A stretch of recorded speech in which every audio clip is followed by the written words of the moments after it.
Olá, boa tarde, muito bom estar com vocês novamente. Sexta-feira, mais uma conversa de consultório. E como sempre, a gente está trazendo para vocês, nossos clientes aqui da Clínica Marcos Andrade, respostas a perguntas que frequentemente nos são feitas aqui para os nossos clientes, né? Hoje fiz quase que um pacote de perguntas, né? Muito frequente os nossos pacientes nos perguntarem com relação às varizes que eles têm nas pernas, né? Nos trazem os sintomas e nos perguntam: minha perna está inchada, minha perna está doendo, está tendo dor para caminhar, enfim, quais os riscos que eu corro de deixar ou não tratar de uma varize. E eu achei melhor, então, convidar a Joana Stortino. A Joana é geologista, trabalha conosco aqui na clínica, né? Mais uma das nossas brilhantes aquisições, né? Não vou nem me permitir trazer o currículo dela todo aqui, porque eu não ia acabar, gastar o tempo todo da nossa gravação, mas lá no site da clínica tem o currículo todo da Joana. E a ideia, então, é de conversar um pouco sobre dois tipos de varizes, vamos chamar, né? As varizes dos membros inferiores, que são um problema mais comum da prática diária. Eu vou pedir a Joana depois para nos explicar um pouco do que são essas varizes e o que tem muita coisa nova no tratamento, novas técnicas, né? Quando operar, quando não operar, quando dar remédio, quando fazer técnicas alternativas, né? E no segundo vídeo, nós vamos falar sobre um assunto extremamente importante e muito menos conhecido, que são as varizes pélvicas, e na época também, Joana vai nos explicar qual o significado e como tratar desse tipo de varize. Então, Joana, a primeira pergunta que a gente queria te fazer é essa, né? Que coisa é essa de varize, né? Qual que é a importância disso? Como é que se faz o diagnóstico? E o que tem de técnica comprovada, né? Que tem assim, uma referência científica de que são técnicas aceitas, né? Para nós tratarmos as nossas varizes. Obrigada, Marcos. É um prazer estar aqui com vocês.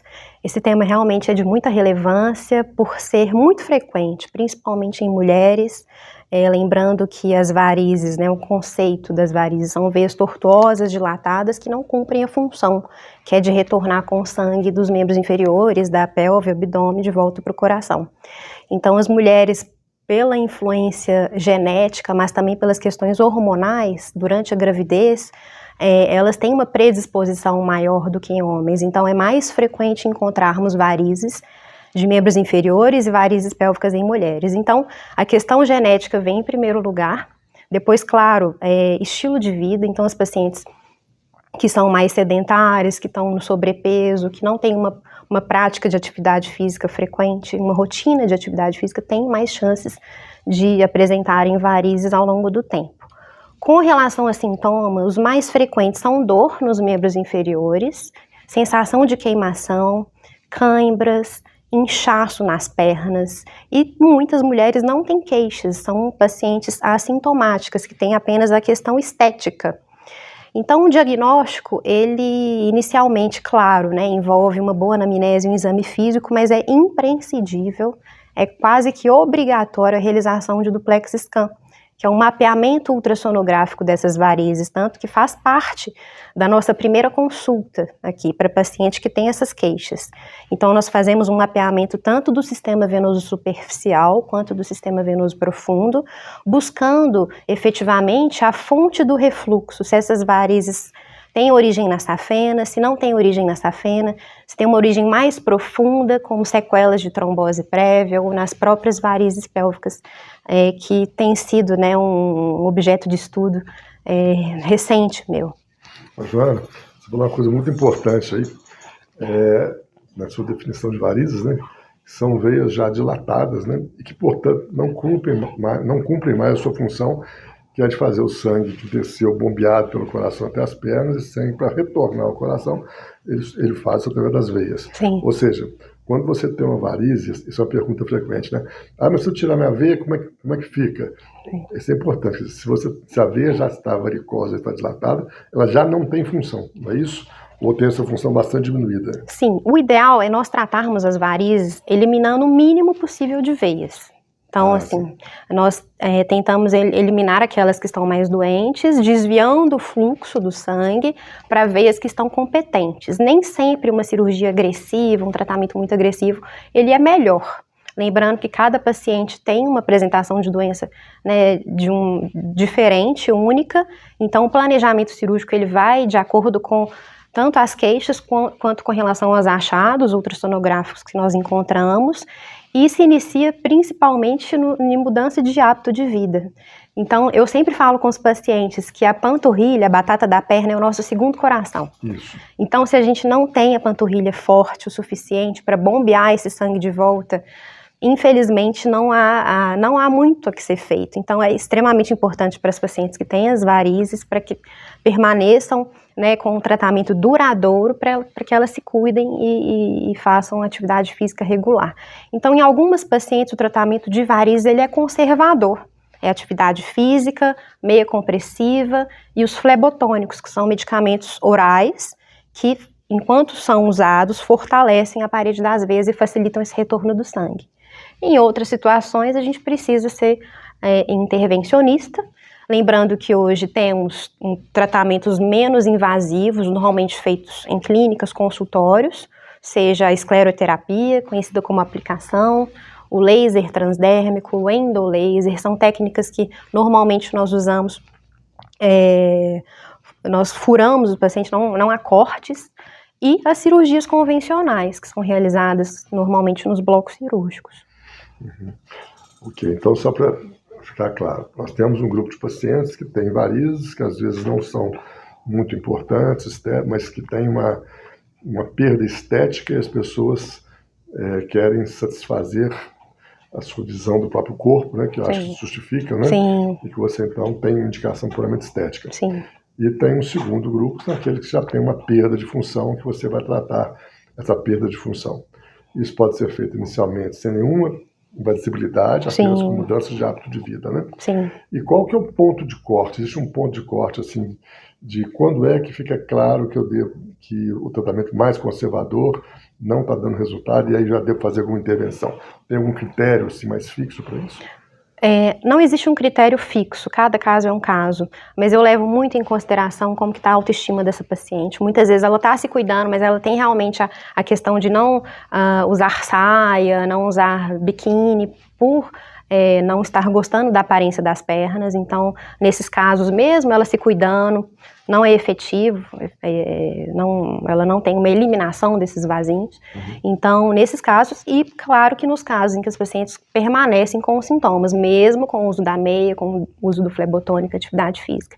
Então, normalmente eu avalio critérios de qualidade de vida, o tanto que essas varizes estão piorando o dia a dia desse paciente. Lembrando que a gente não trata exames, achados de exames. Então, eu tendo a ser mais conservadora, assim, quando eu vejo um exame bem alterado, mas o paciente está ótimo, sem nenhum sintoma, eu tendo a ser conservadora. E a gente aborda num momento em que aquilo realmente vire um problema na vida do paciente. Mas é muito importante, por isso, fazer um acompanhamento, um segmento desses pacientes. Eles precisam ser acompanhados. Lembrando que o nome da doença é doença venosa crônica, então não tem cura. Nem os seus pacientes hipertensos, diabéticos que te visitam de 6 em 6 meses. É muito importante, então, essa visita ao angiologista. Joana, a gente sabe que tem uma série de técnicas, essas técnicas não cirúrgicas, uma série de técnicas novas, e seria impossível de tratar de todas elas aqui. Mas, talvez, não sei até se é a última técnica, se é a mais moderna, não sei, mas para escolher uma, para você explicar um pouquinho melhor para a gente, eu vou escolher uma que as pessoas têm me perguntado mais, né? O que é esse negócio de usar bolhas para poder tratar a insuficiência venosa? Sim, a espuma. A espuma, exatamente. A espuma. Lembrando que a espuma não é nada muito novo, assim, ainda as pessoas procuram muito realmente perguntando sobre a espuma, é algo que se tornou muito popular, mas é uma técnica já não tão recente assim, em que nós misturamos, no momento da aplicação da espuma, um líquido esclerosante, um líquido que queima a veia por dentro, com ar. Então a gente forma um mousse.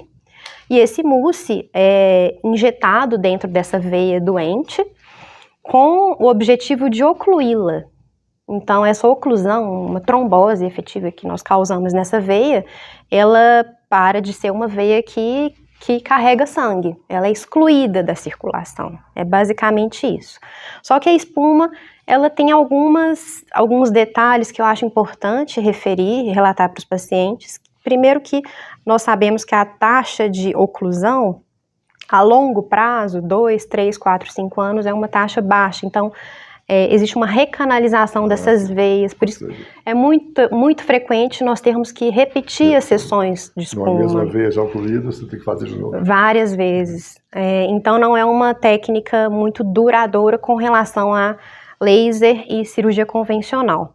Mas é uma técnica pouco invasiva que normalmente usamos para aqueles pacientes que têm doença muito avançada, úlceras, ou pacientes que não querem fazer o procedimento em nível hospitalar.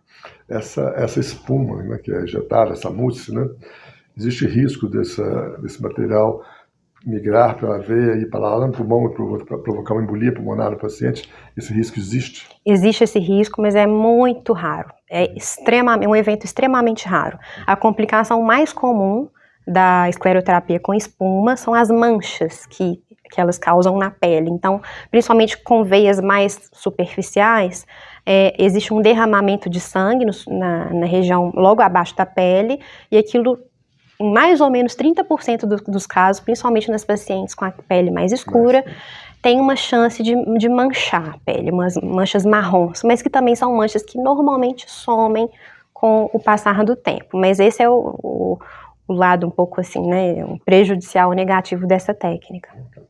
Nós vamos combinar na próxima semana fazer mais uma gravação, quando nós vamos falar então sobre varizes pélvicas, né? E a gente vai retomar um pouquinho daquilo que a gente discutiu hoje, tá bom? Combinado. Obrigada, gente. Um abraço.